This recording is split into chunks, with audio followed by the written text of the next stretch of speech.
Hello, I'm Gerard Saylor of the Fargo Public Library in beautiful downtown Lake Mills, Wisconsin, and I have another book to recommend called Johnny Porno by Charlie Stella. The book's checked out now, so I just printed off this cover image.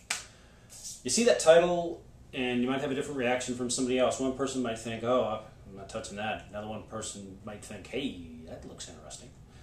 And the title is, well, it doesn't really have too much to do with porno.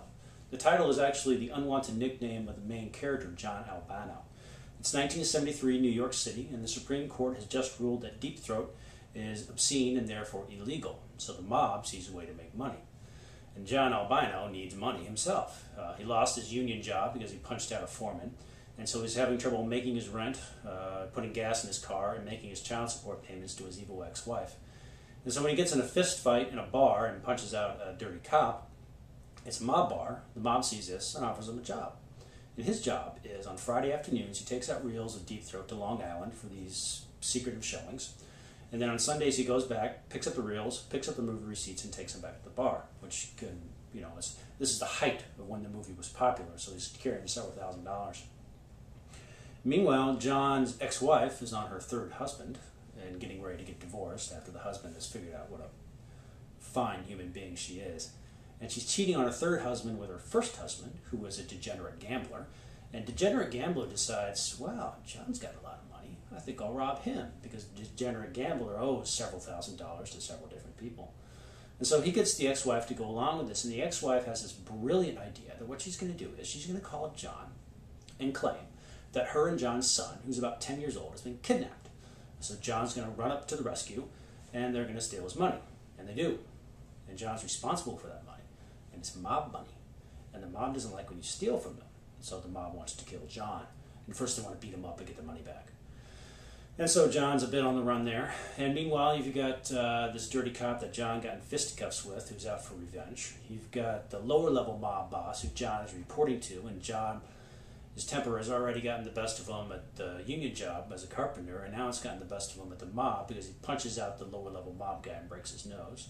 You've got the upper level mob guy and his girlfriend, the girlfriend who was an informant for the FBI agent who's worried about the informant. And then you got another dirty cop working with two clean cops who are supposed to be busting up this porn ring out on Long Island. And so you have a lot of different characters. And one of the good things that Charlie does is he really marks out each character really well. You know who that character is, you know where they're coming from, you know the personality.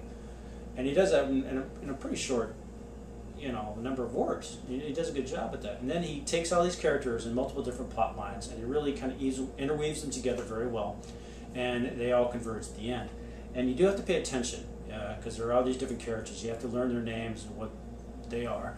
And if you do, it's a great payoff because it's a really good book.